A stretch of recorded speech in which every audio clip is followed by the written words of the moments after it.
The government shutdown is still active right now. And what that means is things that are funded by the federal government, most things that are funded by the federal government have been halted. Because they've been halted, people are not getting money that they rely on. One of the most talked about items right now is EBT, SNAP benefits.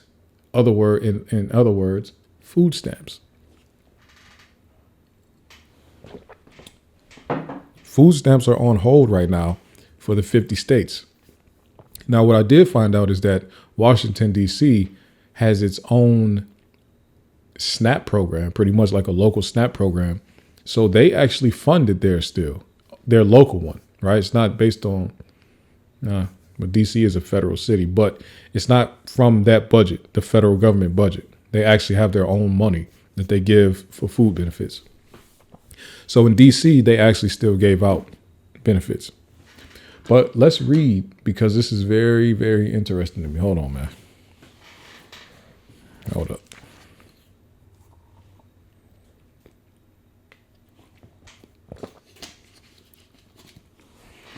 Give me a second.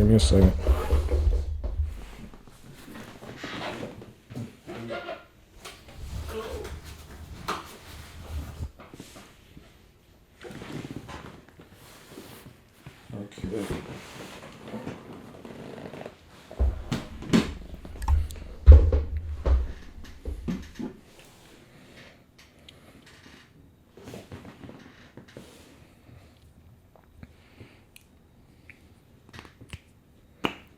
Hold on, y'all. My mouth got dry. Listen. Look, y'all. Sir Davis, the drink of champions.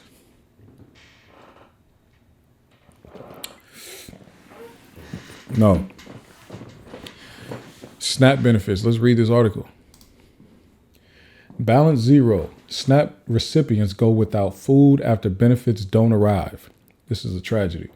November payments have been significantly delayed, forcing families to go hungry. A federal judge ordered the Trump administration to distribute benefits in full by Friday. Now, reading about this judge's order is definitely interesting, because if a judge had the power to order this, they should have ordered it a couple weeks ago. But let's read. Gia Haley is trying to survive on water and coffee. Jesus. Haley, 41, says she had been out of groceries since October 29th, and the monthly $2.98 she receives in food assistance did not arrive as it ordinarily would have on Wednesday. The black coffee kind of kills my appetite, she said. Haley is one of more than 40 million people across the country who count on the Supplemental Nutritional Assistance Program, a federal benefit that dates back to the 1930s. But disruptions to SNAP, also known as food stamps, during what has become the longest government shutdown in American history have left recipients facing imminent hunger, unable to restock their pantries or refrigerators. This is not cool. Although the Trump administration said partial funds would be distributed this month, a response to a lawsuit challenging its plans to suspend SNAP payments during the shutdown, recipients who were due to receive their benefits this week have empty balances. On Thursday, the federal judge in the lawsuit ordered the Trump administration to distribute SNAP funding in full to states by Friday, though it remains to be seen whether recipients' electronic benefit cards would be refilled that quickly. Previously, Agriculture Secretary Brooke Rollins has said it could take several weeks to deliver the benefits. Now, somebody please tell me why. Hold on. Please tell me why a system that is wholly and fully and completely electronic, that has been operating for decades, now needs weeks to distribute funds when this is the first time that it's been cut off ever. Every piece of infrastructure that they had in place to distribute funds, to do disbursements and all things like that, should still be in place. So are they telling me, this is now what I just thought, what just came to my mind as I was talking. It sounds like because it's the federal government and they move slow, They are doing manual disbursements. When I say manual, I mean there's people having to control these payments every time they make payments. There's a group of people triggering these payments. It's not automated at all. If it were, they wouldn't need to take weeks to distribute anything. It would just be instant. As soon as the money came, they could hit a switch and say, all right, send it out. So this is very odd to me, but I guess it's the federal government, so they have to keep a lot of jobs. So what they do is they refuse to automate certain things because there's a lot of employment that comes with that. Okay. Already, the delay has forced millions of families to go by on small collections from food banks or the generosity of loved ones. Many face the prospect of falling short on bills so they can eat, or like Haley, are foregoing meals altogether. I will get hunger pains at some point, but I just ignore them, she said, fighting back tears. I just tell myself I'm on a fast. Look at that picture. Pantry empty, fridge empty. All they got is condiments. Sheesh. SNAP has never lapsed during the government shutdown before. That's important to say because the government has shut down before. So people might be thinking, well, what did they do before? It has never lapsed during the government shutdown, meaning even during the government shutdown, the presidential administration at whatever time has still distributed funds to be used for SNAP because he has the power to do that. Trump just decided not to until it was too late. SNAP has never lapsed during a government shutdown before. The turmoil and resulting uncertainty about when their economic benefit cards will be reloaded has put recipients on edge, with many parents unsure of how they will feed their children. I haven't been sleeping, said Erica Arnerson, 40, a single mother who is disabled and lives in Tacoma, Washington. I'm so stressed that I'm up all night. Arneson said that she was due to receive $546 in SNAP benefits on Monday, but her account balance is still zero. She apologized to her 17-year-old son for being unable to provide his favorite meal. I had to tell him last night we're not going to be able to do burritos until I don't know when, because we don't have the meat or the cheese. Kaylee Green's account is empty too. Starting Saturday, her EBT card should have had a $100 on it to feed her family of 4. It breaks my heart because I never had to tell my kids no for food. They know when I get food stamps, they're saying, Mommy, your food money should be here. And I'm trying to explain to them we're not getting our food money right now, said Green, 33, who lives in Monticello, New York, a rural area 2 hours from Manhattan. In the lawsuit over SNAP fund, hold on. They get $1,000 for 4 kids, or that's a New York thing? I need to know about that. Let me figure that out. In a lawsuit over SNAP funding, the Department of Agriculture had argued that it could not legally use contingency funds for the program during the shutdown because the money was earmarked for situations like natural disasters. After the federal judge ordered the Trump administration last week to distribute benefits as soon as possible, the administration said it would partially fund the program in November. It planned to use $4.65 billion in contingency funds to cover 65% of the allotments that eligible households would ordinarily get. I get some money is better than no money, but people trying to go through Thanksgiving without any money for food is different. It's different. Thursday's order that the administration must immediately distribute SNAP funding in full came in response to an emergency filing from Democracy Forward, the progressive group that brought the lawsuit. All right, shout out to Democracy Forward, y'all. Shout out to y'all. The White House did not respond to a request for comment. When asked about the delayed SNAP payments and recipients' challenge, a USDA spokesperson said in a statement that Senate Democrats voted 14 times against reopening the government and are withholding services to the American people. In Midlothian, Texas, a suburb of Dallas and Fort Worth, Amber Templin is struggling to feed her 5 children, including 2 who she said have special needs and eat limited diets. Templin, 31, says she has no cash savings. She typically receives a $540 deposit on the EBT card on the 6th day of each month, she said. But the state health department told her via text message that her funds will not be issued at this time, leaving her balance at zero on Thursday. You see what I'm saying about that New York lady? The New York lady has 4 kids and getting $1,000. This lady in Texas has 5 kids getting $540. Pretty much half the money of the lady with less kids than her. So that's just straight some New York stuff. Like their food costs that much more money than everybody else. For her to get $1,000, What's this about? Well, I guess, it's income based also, right? So yeah, maybe. What are we supposed to do? It's now a choice between food and bills, Templin said. Do we keep a roof over our head or do I feed my children? Do I pay the electricity bill or do I feed my children? That's sick. She got Raymond tatted across her forehead, though. You see that? Templin makes a living cleaning houses and offices, a small business she launched in March. Okay, you can't tell me that she's making too much money to get $1,000 then. But things have slowed since summer since she has applied so she applied for various part-time roles, including a gas station, a towing company, a hotel, and some grocery stores. Even if she gets one of those jobs, the wages will be low. Nobody wants to pay part-time workers what it takes to support your family, Templin said. She has heard that some SNAP beneficiaries are donating blood or plasma for extra cash, but Templin says she can't even do that because she has cirrhosis and anemia. Food banks across the country say they are being stretched thin because of the sheer amount of need. Operation Food Search, which serves people in Illinois and Missouri, have seen record demand, according to Kristen Wild, the organization's president. Wild says some food pantries have been forced to limit the amount they give families or the number of times a family can visit. Others have closed early after running out of food. Jeez. The fact that since Saturday people have not had those funds on their EBT card has led people to be in desperate situation and going hungry. Not just not eating well or not eating nutritionally, but not having food to put on the table. Her organization is relying on private and corporate donations to meet the moment. She said, dozens of states have freed up funds to support food banks to supplement the loss of SNAP benefits.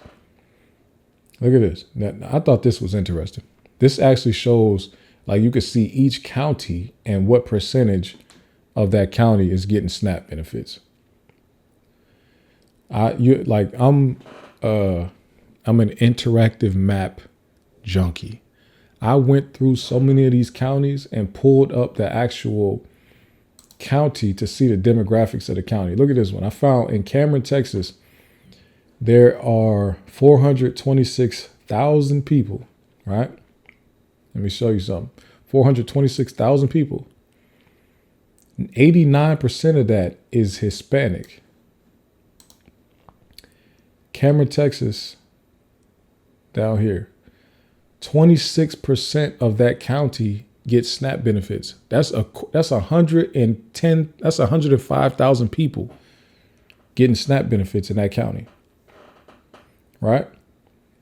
Fulton County is right on par with the average. Fulton County is a pretty black county. Okay, so pretty much if you look at this map, let me make it bigger.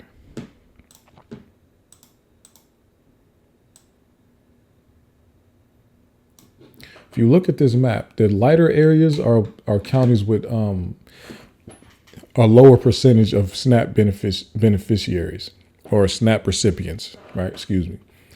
The darker colors are counties with higher percentages of SNAP benefits. So where you see the highest concentration, certain pockets you see here in Alabama, right? Pickens County at 18%. You got Greene County, 30%.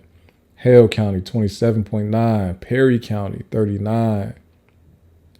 That was 30. Let me see. What was that? Wilcox, 30%. So that section, like central Alabama, they're going through it out there. This parts of Georgia, Washington County, Georgia, super white area. Warren County, Georgia, super white area. Johnson, 27% white area. Then you got, I think, Dooley County, 21%. You got Macon County, that's a black area, almost 30%, 28.5%. Taylor County, Georgia, 30%. Webster, 26%. Terrell County, 32%. There's some high ones. The real high, this is the highest one I've seen. Let me see, where's it at? South Dakota. Oglala, Lakota County. 53% of that county is getting SNAP benefits. Let me show y'all who lives there. I already looked it up, so I know who lives there, but I want to show y'all who lives in that county. It is called Oglala, Lakota County in South Dakota. Watch this. Hold on, let me show y'all who's living there.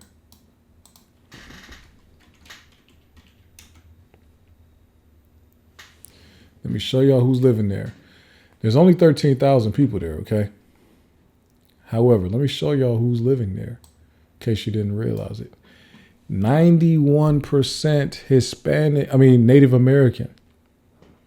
The county with the highest percentage of people receiving SNAP benefits, 91% of that county is Native American. And the other pieces is pretty much all white, because these Hispanic people, mostly white people. There's nobody else there. 0% for everybody else. Like I told y'all, I'm a map junkie. The places with see, these Native American spots have Todd County, another one that's heavy Native American. Let's go to Todd County and let me show y'all how many people are there. There's less people there. It's like less than 10,000, I think. Todd County, South Dakota. Yeah, less than 10,000. But it's about the concentration of people on SNAP. 83% Native American, 8% white, 3% Asian, 2% Hispanic. And they are getting it at 41%. So those appear to be the highest counties with SNAP benefits, the ones I could find. I haven't found anything higher than 53%. So as far as pockets, and then you have these areas here that are in the dark blue. The heavy blue, right? Saturated blue areas. A lot of Latino people in South Texas, in New Mexico, right over here in Arizona. Look at this here. This is Alaska. Look at the concentration of people in Alaska getting food stamps. Let's pull up one of these here. What was that? 50. So this is the second highest area. Bethel census area. They are getting, no, that's not, okay. Kusilvak. Let me see if I can find that.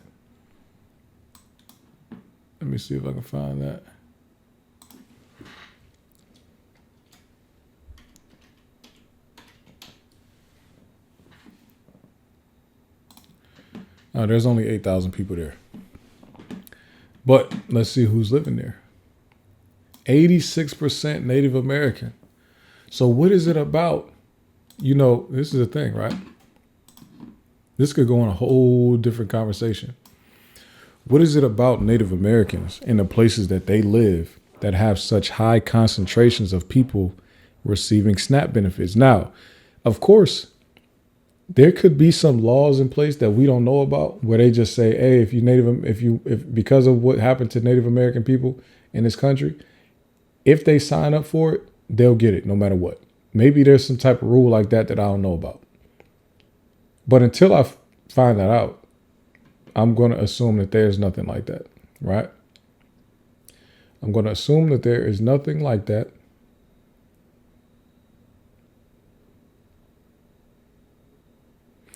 I'm going to assume that there's nothing like that and say they are just out there struggling. They have high alcohol use rates. They have high drug use rates. And they're struggling to find employment because when the white man came through this country and stole all their land and decided many years later that they would give them some called reservations, they put them in the middle of nowhere on land that could not make them any money. Now, yes, there's some oil out in some of these places, but they're not getting, that money is not trickling down to everybody. For the majority of the people on the land that Native Americans have in this country on what's called a reservation, they can't make a dime off it. It's barren land. There's nothing growing there, tumbleweeds, and there's nothing they could do with it. These people came from Virginia. Well, I'm saying Virginia. I don't know what they called it back in the day, but they come from the coast, like the East Coast. They was in Georgia, North Carolina, South Carolina, Florida, heavy. They got pushed out of these nutrient rich soil places and got pushed into places that can't sustain life. So of course they have to use SNAP at these rates.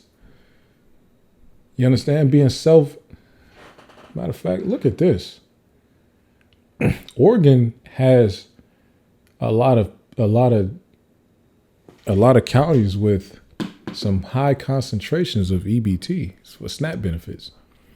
But anyway, let me go back to my Native American take. So the thing about it is, self-sufficiency is about more than just having your own land and things. If that land is not in a place that can help you produce anything, if that land is landlocked, put you in the middle of nowhere, surrounded by deserts and mountains and terrain that nobody wants to traverse, then it's the same thing as not having any land, because they are out there poor as hell, doing bad. Right? And they have it. So this is why I love the fact that black people didn't let go of the South. Because y'all know that black people started traveling west and started Denver, Colorado was Denver, Colorado was settled first by a black person. Black people did travel west, but I'm glad they didn't all leave. I'm glad we didn't all leave the South. I'm glad we didn't all leave the East Coast, because the valuable land is in the South and on the East Coast. Of course, there's value on the West Coast because there's just value out there. There's a lot of rich people and rich businesses out there, but it's not the land itself. The land that has the most value is in the South and the East Coast. You understand? They're not growing. I mean, they do have some massive farms out there in California. I won't say they're not growing nothing, but the most valuable land is the South and the East Coast. This is by far. Okay. America was built into what it is now based off of farming and agriculture and plantation business in the South. Let's be real about it. Okay. Black people knew not to leave the South. And for the people that did leave the South during the Great Migration, a lot of their grandkids are coming back South. I'm back in the South now. Pretty much my mom, my aunt, my grandma, we back down South now. A lot of people that went up there are down South again because the value is in the South and the East. Native Americans let them people run them all up into the mountains out in the middle of North Dakota and South Dakota and Iowa and Idaho and all this. Like, y'all can't do nothing with that land out there. So now they effed up getting SNAP benefits. Your kids on drugs out there. Your kids can't stop drinking alcohol out there. You understand? And y'all got 50% SNAP benefit rate. There's no black area with that type of concentration. You understand? And we out here not doing the best at all. But for a group of people that have their own stuff, their own land and their own ability to make money and wild tax laws in their favor and stuff like that, for them to be living like that is kind of wild. It's very wild to me. But like I said, there could be a situation where they get it automatically and I just don't know about it. I don't know. But that's all I got, man. I'm good. I don't have anything left to talk about. There's other things I could talk about, like Donald Trump saying he was going to run for a third term, or somebody saying that he was going to pull some type of trick where JD Vance was going to run and Trump would be the vice president or running mate. And then once JD Vance won, somehow he was going to resign and that was going to make it so Trump could be president again. I don't know why anybody would do that. Why would JD Vance do that? If he could actually win the presidency, then why step down? I mean, tell Trump to go kick rocks, right? But who knows? You know what I'm saying? Maybe they really feel like that's a viable option for him to be president. Some people feel like he's trying to be president forever. I don't think he is. I think he just wants to be president more than 2 terms so he can say he's the one that did it. He figured out a way to do it. When I look at the 22nd Amendment, hold on. When I look at it, hold on. Let me see something real quick. See, I know they were trying to say that, like that whole using, excuse me. They were trying to say like if they use JD Vance, that's a way around it. But when I'm reading that amendment, it's almost like even if you are You can't become president. See, they're trying to make it seem like the law says you can't be elected 3 times or more than twice. I got to read it again because I don't remember right now. I did this research a month ago when I was supposed to talk about it. That's all I got for y'all. Please like the video. Please subscribe to the channel. Please share your thoughts. Please comment below. All that good stuff like that. I'll see y'all next week. Hopefully I do the right thing and come back next week.